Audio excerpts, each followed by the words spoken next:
Good morning, stroke afternoon. It's around midday. Midday off, because that's when I film.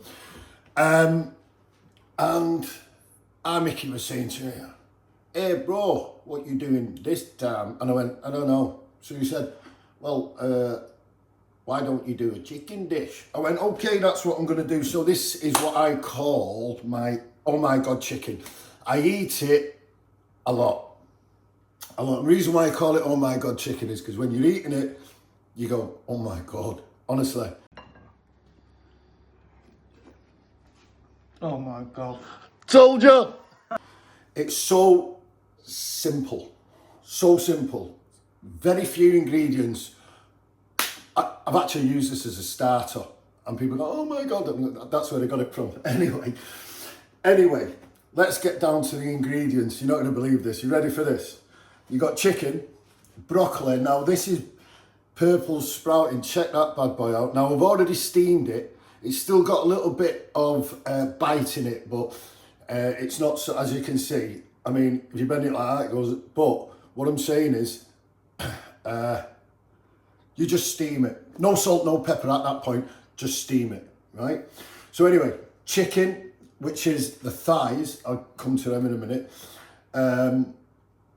Chicken, broccoli, bit of Manuka honey, which is a teaspoon, lemon, butter, salt and pepper. That's it. That's it. That's it. Now, I'm going to show you how to do the chicken in a minute and how to crisp up the skin, because this is like a lemon pepper chicken with a buttery sauce, soaks in the broccoli, and this is where the oh my god part comes in. The cooking of the chicken with the crispy skin and soft underneath and like a... Anyway, try it and you'll see what I mean. So let's get back to the chicken. These are chicken thighs. Now, I'm going to bone this one out so you can see, right? Now, I'm going to bone this one out so you can see, but these have already been boned out. So as you can see, they've still got the skin, but they're all kind of even. So it's a boned out chicken thigh, but with the skin still attached. Lay these in a pan. Now I'm going to do, for lunch, I'm going to do 3. So it's 1, 2. This is in a cold pan. And you'll see why in a minute. Let's get rid of that. Now, to butcher it, as you can see, you just scrape down with a knife. You just scrape down against the bone, right? Turn it, just get behind the bone, slice it out. Now, I've got mates that are butchers and they're going to be going, "Why don't you do it?" Especially Archie. Archie, I'm a chef, I'm not a butcher, remember that, all right? But, so anyway, you scrape along the bone of the chicken, and then as you get down to the knuckle end, you just cut around it, right? Now, you see that? I don't throw that away. I put that in a bag and put it in the freezer, and I build them up. When I've got a bag full, roast them, boil them, you get the best chicken stock ever. Put some lemongrass and all that lot in it, and you've got a best Thai chicken soup. Anyway, let's get back to the game. See how I digress all the time. All right, so as you can see, the 3 chicken are down. Cold pan, dry pan. And then you stick it on a decent heat. I put mine on about, to start with, 9, just to get the heat up. Now, before we go any further, sea salt, give it a good crack. Now this, the pepper, the black pepper, usually I go like that, and that's enough to season it. Here's the little trick, you double it up, because you're having a lemon pepper sauce, remember, so you double it up and it'll give that warming, lemony, gorgeous. Anyway, that's on. Steak weight, make sure you have one of these under at all times. Okay, so that's it. That's the chicken for now. In this other pan, not on too much of a high heat, I'd say about 7. You let it get heated up first, and then we're going to hit it with the broccoli. There's very few ingredients in this. Very, very few. Now, if you're doing this at a dinner party, what I'm going to suggest is, seriously, is get all these together so you get a tray, right? So you fry off your broccoli, put it on a tray, fry off your chicken, put that on a tray, stick it in the oven, make your sauce, and you just build your dish. And trust me, they'll love it. Can you hear this? I'm not sure if you can hear it, but the chicken's starting to go now. Now, as I said to you before, I've got an itch. As I said to you before, no butter, because I want that fat to render out. I want that fat to render out, because I am going to put a little teaspoon of butter in it later. But for now, just let it render.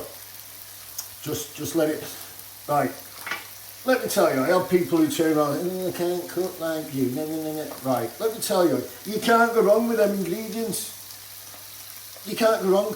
There's the smallest amount of ingredients that's going to give you the maximum flavour. This tastes like, you know when you have a really nice roast chicken and the skin's dead? We used to fight for it in our house. You're getting 3 chicken thighs with that crispy skin, but you're getting that lemon pepper sauce underneath and steam. Anyway, as always, I digress. So the heat in the other pan's coming up nicely. Excuse me. If you wonder why I drink a lot, it's because when you have radiotherapy, it kind of burns you. Sorry, I always forget.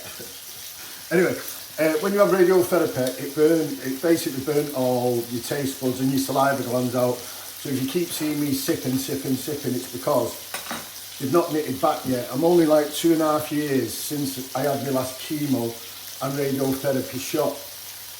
So I get people in the gym always going to me, oh, you look so well, you're doing well. Fucking hate that. You're doing well. Shut up. You didn't tell me you're doing well before. Don't do that, you know what I mean? It's, you know, with Java people, hey, nice to see you, Jay. You know, you're looking good. And the gym's only 30% of it. Your food is 70% of that. I'm in the best shape of my life, only 2.5 years after.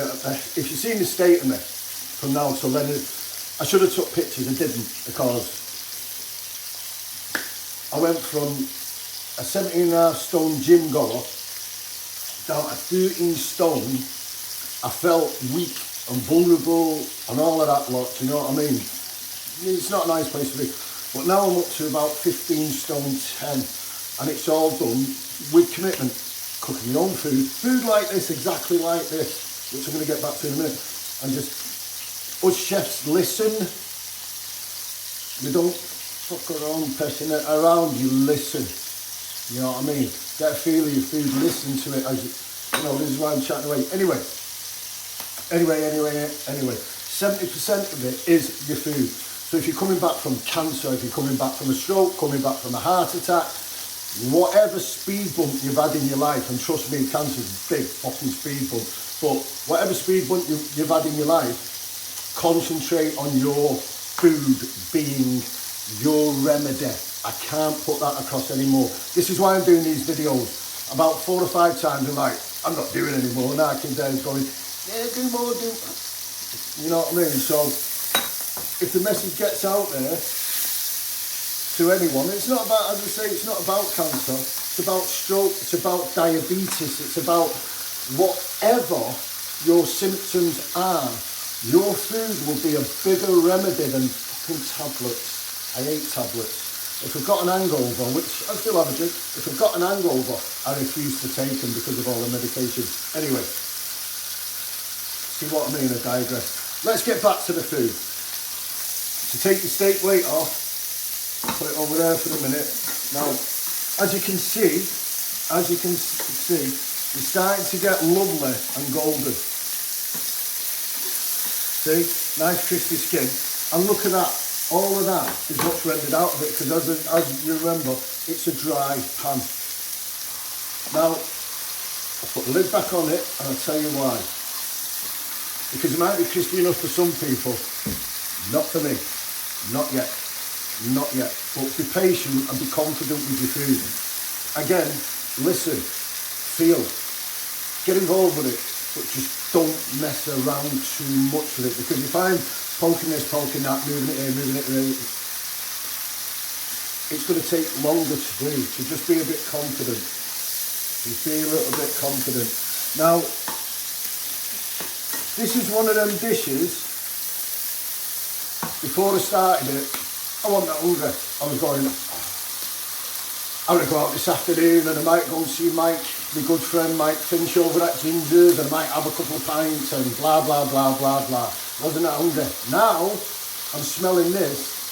It smells like that roast chicken smell, like home feeling that. I want to eat this, put the telly on and curl up and just not have a beer, you know what I mean? It's that kind of dish. Now, if you have a look at this now, and within a couple of minutes, see, now this is what I want. See that for crispy skin? Let's get short of that. And now, you turn it down. You turn it down. Because it's kind of 3/4 cooked through. I don't want to fry it hard on the underneath because I want the top crispy and the underneath soft, right? So you take it right down. The heat of the pan is doing fantastic.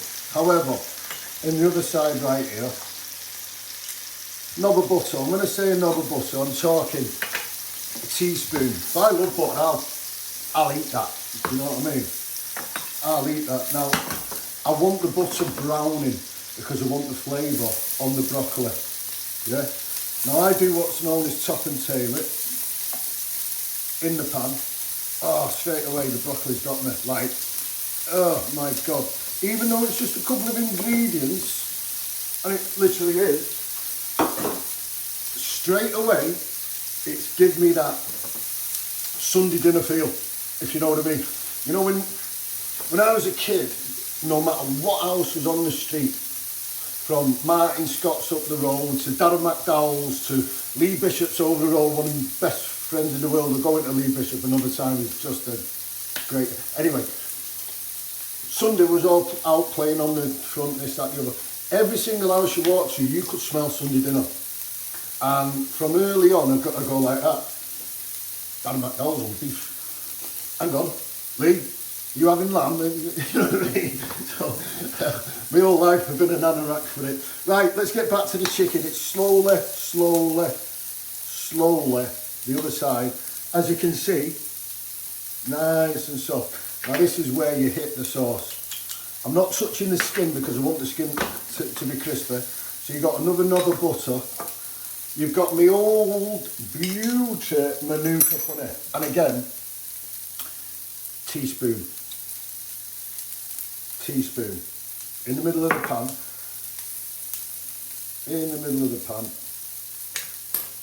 and then fresh lemon. Now the reason why I'm squeezing it through my hands is because of that pips. That's what you don't want. So this sauce takes, do you know what? Whenever I wipe across this, it turns off. Anyway, I turned it up a little bit just so the sauce takes, right? Now, the reason why I'm swirling it around is, you know that extra black pepper I did before? I want that to fall off the chicken into the sauce. Not all of it, but some of it. Now, as you can see, the broccoli's starting to caramelise, right? Now, don't try this at home, boys and girls, putting your hands in the pan like I do, because if you come back to me, hey, I moved the broccoli around like you do, I've got 3rd-degree burns on your own head, be it. I'm a chef. I work with hot stuff every day, every single day. Right, and believe it or not, boys and girls, we're almost there. So quick, not a lot of ingredients. This is oh my God chicken. One thing you haven't done is season the broccoli. And again, the pepper, don't double it up this time because I don't want it over peppery, yeah? But you've got to season it. And this is going to be a pearler. Right, let's get plated. It's a nice bowl, pasta bowl, right? There we go. That's taken nicely. Now I don't want that skin to steam, so what I'm going to do is I'm just going to chuck it on top of the broccoli. I'm going to ramp up the sauce.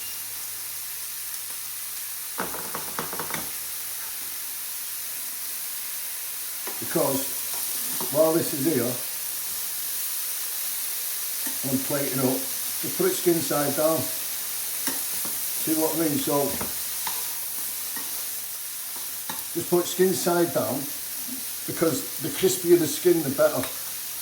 As you can see, the underside has been nicely poached. So broccoli in the bowl, like it's in the pan, top and tail it. Yeah? Top and tail it so it scatters right across the bowl. Now again, it's steamed, salt, pepper, and it's been taken. Now have a look at this. See that sauce? You don't thicken it, but it's a honey, lemon, pepper sauce. You put that on the broccoli, and I'll tell you why. Pour it all on the broccoli, all of it. Let's get it in. And then on top, check that out, check that out. You put your chicken on top.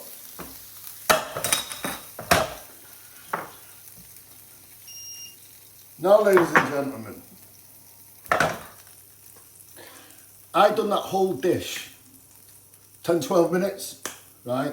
You know when people turn around and say, I can't be asked cooking, oh, I just phone out for the chai. This would be the best thing you've eaten, the most healthiest thing you've eaten, and you would have eaten it washed up before your Chinese turns up. What's wrong with you? Do you know what I mean? Start cooking for yourselves. Every single bit of diet advice, someone stops me in the street, and I get this a lot. What do you recommend diet? Dead simple. Stick to your butcher, your greengrocer, and your fishmonger. Them three. That means you're staying away from packets. That means you're peeling your own veggies. That means you're making your own fish. And with a bit of lemon and butter and sauce like that, you get that. You get that. Check that out. Check that out. Anyway, I'm having something to eat. Mikey Finch over at Ginger's.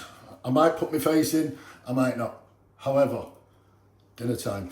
So listen, lovely. I was going to say, I always say lovely to see yous, and I don't see yous, you know what I mean? But what I do get is a lot of feedback. Hey Jay, the video was great. So I'm going to say, lovely to see yous all. You know what I mean? And I hope it's nice to see me. So anyway, get off the camera, go and have your dinner. All right, God bless you. I'll see you soon.